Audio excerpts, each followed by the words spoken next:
Hi everyone and welcome to the preview show ahead of Huddersfield Town's weekend Sky Bet Championship game at Reading. Delighted to be joined by two experts on the two teams that we're going to see in action this weekend. The Yorkshire Live Stephen Chicken, I still want to say Examiner Steve, but I'm trying to train myself out. And Berkshire Live, John Lowe. Hello. So, chap, thanks for joining us today and welcome to the show. A massive thanks before we get started to Sportsbroker, as always. Obviously, on Town's kits this season, a big support of the preview and all our video work. So, thanks to everyone at Sportsbroker for making this possible.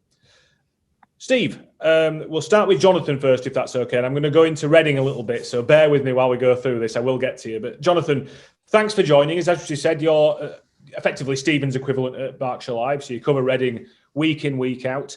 Just give our fans a little glimpse into through the looking glass into what's happening at Reading at the moment, because from the outside in, we see that the form hasn't been great as of late. 7 games without a win, obviously a loss at home to Luton Town last night. You feel like there's always more to it than perhaps what you see, but obviously it's a season where Reading have had an awful lot to deal with. Very much so. I don't know how long we've got on this podcast, but we could spend probably all afternoon talking about Reading. It's been a very disappointing season. It's the 150th anniversary year as well, and unfortunately it's not really going to plan at all. Recent form hasn't been good. They've been decimated by injuries non-stop throughout the season. There's a lot of fan anger towards the club and the manager, unfortunately. And results are going from bad to worse. Certainly, even this year, 2022, started off with letting a lead slip at home to Derby County, then got knocked out the FA Cup by 6th-tier side Kidderminster Harriers. Then got thumped by Fulham 7-0, lost at Middlesbrough at the last minute over the weekend, and then produced a pretty woeful performance against Luton Town last night. So all is not very well, unfortunately, here in Reading. It's again, we're looking from the outside in, Jonathan, and obviously Huddersfield Town beat Reading 4-0 at John Smith Stadium very early on this season. And after that game, Reading went on a pretty good run. Probably what was the best run of the season. After that, it was almost like that shocked them into action. What has changed since that period to bring about this new period that you just talked about, do you think? I mean, I think that was a slightly honeymoon period in terms of they managed to eventually get some players signed in the January transfer window. They've been operating under a transfer embargo from the EFL for breaching profit and sustainability rules. So in that respect, they could only do loans and free agents, and they were managed to get some players in at the end of the window. So in terms of allowing them to bed in, getting them used to their new surroundings, they finally kind of got up and running after that Huddersfield game, and everything clicked for a few weeks or so. They beat Fulham 2-1. There's some good home wins against Peterborough and Middlesbrough. But unfortunately, it's all kind of tailed off. Injuries have taken their toll a lot, really. Yaku Mate has been out all season. He got 12 goals last season. Has been a real threat in Reading's side over the past few years, really, or so. Lucas Shaw got 20-odd goals last season. He's been out for a really huge chunk of the season as well. And taking him out the side has taken away the main goal threat for Reading. And they've struggled to score goals, and they've struggled to stop goals going in at the other end as well. So it's been sort of one after the other. They've been letting leads slip as well. The confidence is very fragile. The mentality is rather weak, I would say. And yes, they have a couple of good results here and there. They won away at Birmingham City. They won away to Swansea City as well, a good 3-2 win at the end of last year. But these results are kind of few and far between. And unfortunately, they just haven't got any momentum, any consistency in their performances or results. And that's basically why they are where they are at the stage in the championship table. Yeah, Jonathan, and another thing, you talk about scoring goals there, and like you say, Maita and Lucas Shaw being big misses. Andy Carroll stepped into that breach for a period of time. I was reading your reports from last night's game against Luton. I understand he was at the stadium, but obviously his contract ran out on the 15th of January. So how big a potential loss or boost could that be, depending on Andy's situation coming into the weekend? Because he's certainly a player that all Championship fans are aware of, and he certainly carries a threat. Yeah, he's been really brilliant for Reading ever since they got him on this 2 month deal in mid-November time. He only scored 2 goals, but two important goals, two good goals. Had two brilliant strikers against Fulham the other week, disallowed unfortunately. Reading want him to stay, the manager want him to stay, the fans want him to stay, and arguably he's been, well, I don't think arguably really, he has been Reading's best striker this season, despite not playing too many games. He was at the game last night. He's still mulling over the contract that Reading have offered him. There's a lot to weigh up for him because he's 33 now. He's not getting very much money at Reading, but he wants to be he says he wants to be closer to his family who are in Essex. He's been linked with Burnley, so whether he wants to swap one relegation battle at Reading for another relegation battle at Burnley, who knows? If by some miracle that Reading can convince him and he manages to sign on, if it's for the weekend, absolutely great. For the rest of the season, even better. There would certainly be a huge lift because Lucas Shaw is not quite fully back fit yet. He came on as a substitute at Middlesbrough on Saturday and also last night against Luton. But I don't think he's quite ready to start a game. George Puskas is the other senior striker. He's got one goal this season. He's been nothing short of awful, unfortunately. If Carroll can be registered in time for the game, that would be great. He gives Reading so much more of an attacking threat. He can hold the ball up well, he's got the ability to change a game, really. Steve, it's hard listening, isn't it, when you hear about any club that's going through this period of time? We've certainly had it here over the last few seasons. Then you look at it from a Town perspective. We're 8 unbeaten in all competitions. We're in good form, but it means absolutely nothing in the Championship most of the time. I think I watched Hull Blackburn last night and pretty much not quite as stark a difference in the form, but Blackburn are being the best team in the league, arguably alongside Fulham for a good period now. They go there last night and get beat 2-0. This is the Sky Bet Championship, isn't it? Yeah, exactly. I mean, you think of Town last year in the middle of that difficult run in the second half of the season, and they beat Swansea 4-1, just sort of out of nowhere in the middle of that run. And, there's always the risk that can happen if someone has a day like Dwayne Holmes had on that day, and sort of everything he did just sort of came off for Reading on Saturday, then, you need to be wary of it. You can't go into any game with any sort of sense of complacency in this division. And you look at the players, I mean, the players that have been missing, but from the outside in, we've seen enough of Reading as an opponent over the last few years to know they've got some real quality in and amongst the side that's having a tough time at the moment. John Swift didn't have his best game last night by all accounts, but, he's up there in the assist chart in the Championship with 9. He scored 8 goals. Lucas Shaw is a player that's caused Town problems for Reading, Phil Wednesday in years gone by. You could go through a lot of the team and pick out the individuals. So there's threats there. Yeah, there are. But I think we know that sometimes you need, when things are bad, sometimes you need something more than just sort of talented individuals on paper in your team. You need, you need that cohesion, you need that belief. But as you say, there is a threat there. Again, it just goes back to there's no room for complacency. There are players that can threaten Town. But I think also Town will obviously, Carlos will be looking for what his players can do. We saw what a great performance Sorba Thomas had in particular in that 4-0. I think a lot of players were on good form that day, and I think there was an element of bad luck in the first half, certainly against Swansea. Lewis O'Brien had, 3 saves made on him by Ben Hamer, and then a 4th one late on as well. So I think there's obviously going to be threat in both teams, but I think Carlos, whenever you speak to him, is always keen to press home. Look, we know that every team in this division is going to pose difficulties. It's all about what we can do. Absolutely. I think we talked about this in previous editions. You've certainly talked about it as well, Steve. The possible benefits of getting all our games on over the Christmas period. And this feels like the kind of week where you might, if you're ever going to feel that benefit, you might do. Reading played on Wednesday, albeit at home. We haven't had a midweek game, and it's been an unusually quiet Christmas period, regular Christmas period. I don't know what to say, there's not been a lot of periods where you thought, oh, God, another game in 3 days or something like that. We've had a real free week coming into this game. When you're going, I know how much you love going down to Reading, Steve. I listened to your fantastic podcast this week, and it's not an easy journey for those of us coming from West Yorkshire. How much do you think we could try and feel the benefits of getting those games on over Christmas now when you've got a full week to build into a game?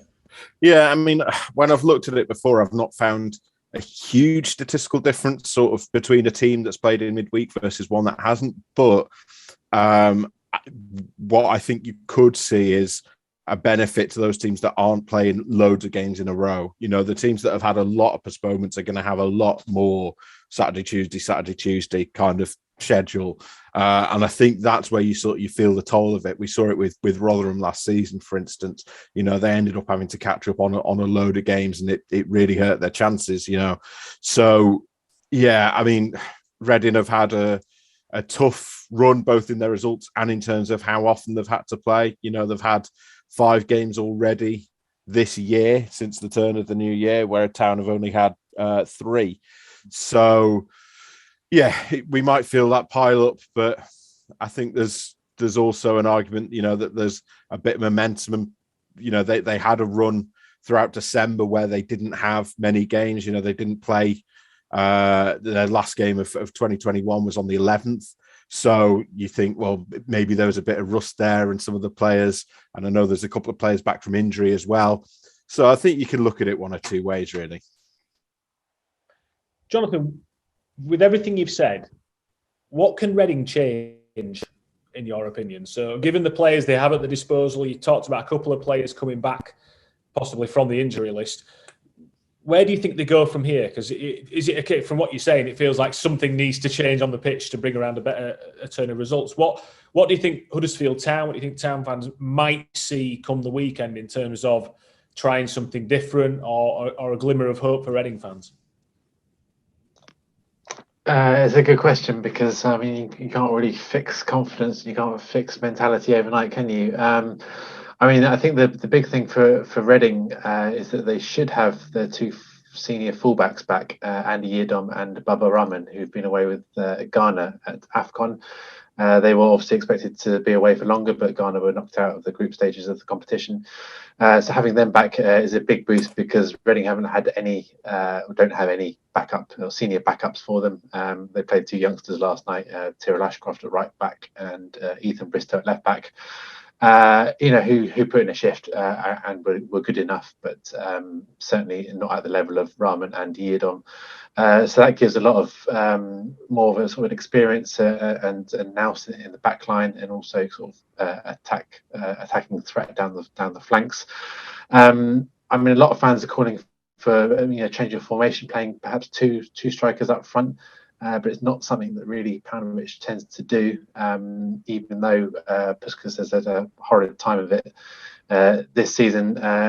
Historically, he's best suited with someone else alongside him. So, I mean, I guess there's a very, very outside chance that perhaps he might start with João Puskas up top, because things are going to have to change, because they're only going one way at the moment, and that's down.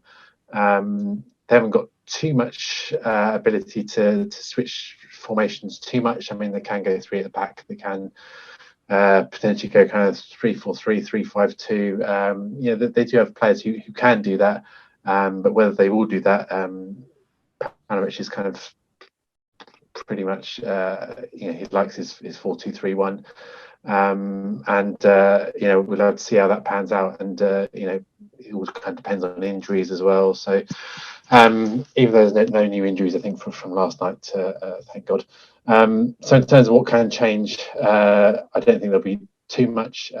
It's just about having that break, a goal going in off someone's backside, or an own goal, or whatever. And if Reading can get in front in the game, then they will potentially have a chance. But I see, if Huddersfield getting the first goal, then the result's only going to be an away win. It always feels like that, doesn't it, when your team's in a bad patch, that the home zone goal for you from last night is the one that goes in your end, not the one you need desperately to go in the other. Steve, isn't it interesting to there's some parallels in what Jonathan just said there, talking about two strikers. And it's something that Carlos Corberán talked about post-match to you after Swansea, and that he felt that change where he brought Jordan Rhodes on to go up front as a two with Danny Ward made a positive impact. He almost bemoaned the fact he hadn't done it earlier. I know it's something you've spoken about on your podcast, Who to Be a Terrier, but is that something you feel like we might be moving towards at some stage? Maybe not Saturday, Steve, but as a viable option moving forward, because it did have a positive impact against Swansea at the weekend. Yeah, I mean, I think as Carlos sort of alluded to, it depends what personnel you've got available, doesn't it? Because I think specifically against Swansea, when after Danel Sinani went off injured at half time, there wasn't really an out-and-out winger to bring on for him because Dwayne Holmes was isolated. Obviously, Rolando Aarons is injured. So there wasn't really a direct replacement there. And he ended up sort of bringing Jordan on 86th minute. And as you say, sort of was like, wish I'd done it sooner kind of thing. I think that we have seen that top before this season. I think the first game of the league season against Derby played Ward and Rhodes as a pair, which suggests that, it's something that's in his mind. And we've seen the 3-5-2 has worked to good effect in some games. They played it against Sheffield United, for instance, got a positive result there, played it against Preston. I think for me, the 3-5-2 is probably a bit more solid. It's built to play on the break a bit better, which is, I think, why it specifically works well against Swansea, because I think first half they've done well on the counter attack, but in the second half it sort of stopped working. That things got a bit panicked, and putting Jordan up top helped them get a bit more out of those counter attacks. Whereas I think Carlos has been trying to sort of get a bit more control on games and maybe try and it's a balance, isn't it? If you're training your players on dominating games and having loads of the ball and, try to be in control, then you're not doing as much work on the counter attack and vice versa. So yeah, it's different systems for different games, I suppose. But against a back four, maybe you stick with the three. But again, it depends what personnel are available. If Nelson Arnie's out or there's any other injuries or absences that we're not aware of just at the moment, then that could change things. Absolutely. We talked, Jonathan, about going to Reading, and it's not been a massively successful place for Huddersfield Town in recent years. I think it's 2015 that we last won at the Medeski. The home form on the flip side, you mentioned the couple of bright spots, the couple of wins that Reading have had most recently, and like you said, they were impressive ones away at Swansea. We know how good Swansea are from the weekend, but the home form's not been good as of late. In particular, I think it's October, the last win against Barnsley. Give us an insight into why you think that is. Is it something that away teams are doing on a consistent basis that's causing Reading a problem? Is it the general atmosphere when things aren't going well that can get on top of players? What's your view on that? I think it's probably more the latter, actually. I think there is I don't know whether there's kind of a nervousness or tension, which filters down to the players from supporters quite quickly. I wouldn't say Reading fans are kind of overly demanding or anything, but what they do demand, like every single fan, is effort and a real fighting spirit and a battle. And Reading players haven't been showing that, certainly in recent weeks. So I think that is a large factor of it. And once it happens for a couple of games, it kind of continues for a few home games, and then when you get walloped 7-0 by Fulham, for example, that just takes take another massive blow to the head. So it's been a struggle. Reading historically don't really tend to start games too well either. They usually take about 45 minutes to warm up, and by then sometimes the game is gone. So certainly there's an element of that as well. The sort of playing style as well. Certainly last night against Luton, they were rather defensive. So if they can get a bit more attacking, a bit more on the front foot, which they can do, they have done that this season. Early on in the season, they showed it quite a few times last season, and when they have done that, they've done very well. Clearly, the personnel are not all the same.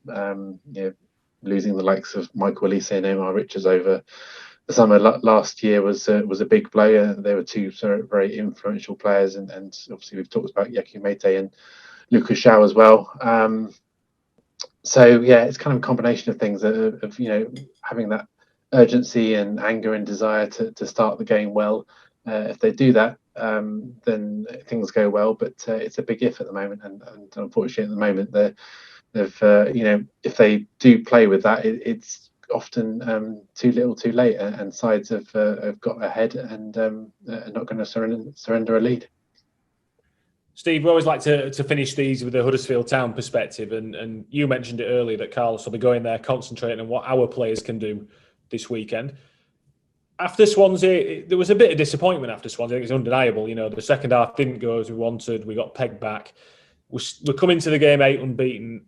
You know these stats. He's as good as anyone on these fronts. But as is always the answer, the last time we were 9 unbeaten in all comps was 2016-17, which is the stock answer to every single question you get about Huddersfield Town and good runs. But if we can go 9 unbeaten, if we can get the points on the board again, it just keeps that momentum ticking over, doesn't it, into what's going to be an important, month period now, because the games do pick up again in terms of frequency pretty soon. Yeah, definitely. And, this is the last away game for a couple of weeks. Got 3 home games coming up, including the Cup. Sort of one of the big criticisms maybe is that since Carlos came in was that the away form wasn't great, but the last few I think it's 4 unbeaten on the road now, including Burnley. So, if they could extend that, I think that's a big statement in itself, let alone the wider run that extends over the home and away form. I think, obviously, we always say that any points away from home in this division are good. I think maybe this is one of those rare away games where you say we're targeting a win here. Obviously, the longer you can ride this wave of momentum, the better. I think form is sometimes a bit overstated, but, obviously you always want to keep getting points on the board, and they'll be looking to do that at Reading. Absolutely. Guys, we'll let you go from there. Jonathan, thank you very, very much for joining us and giving us a perspective on our opponents this weekend. Really appreciate it. All the best for the season. Stephen, thanks as ever. We will do at Reading on Saturday. Town fans, thanks for joining us. If you're not going to Reading this weekend, bear in mind you can listen to the game match commentary from BBC Radio Leeds, either on Radio Leeds if you're in the area, or on iFollow HTFC if you are not. A massive, massive thanks to Sportsbroker again for their support in making these shows possible. We will see you on Saturday at the Midesi. Thanks, Town fans.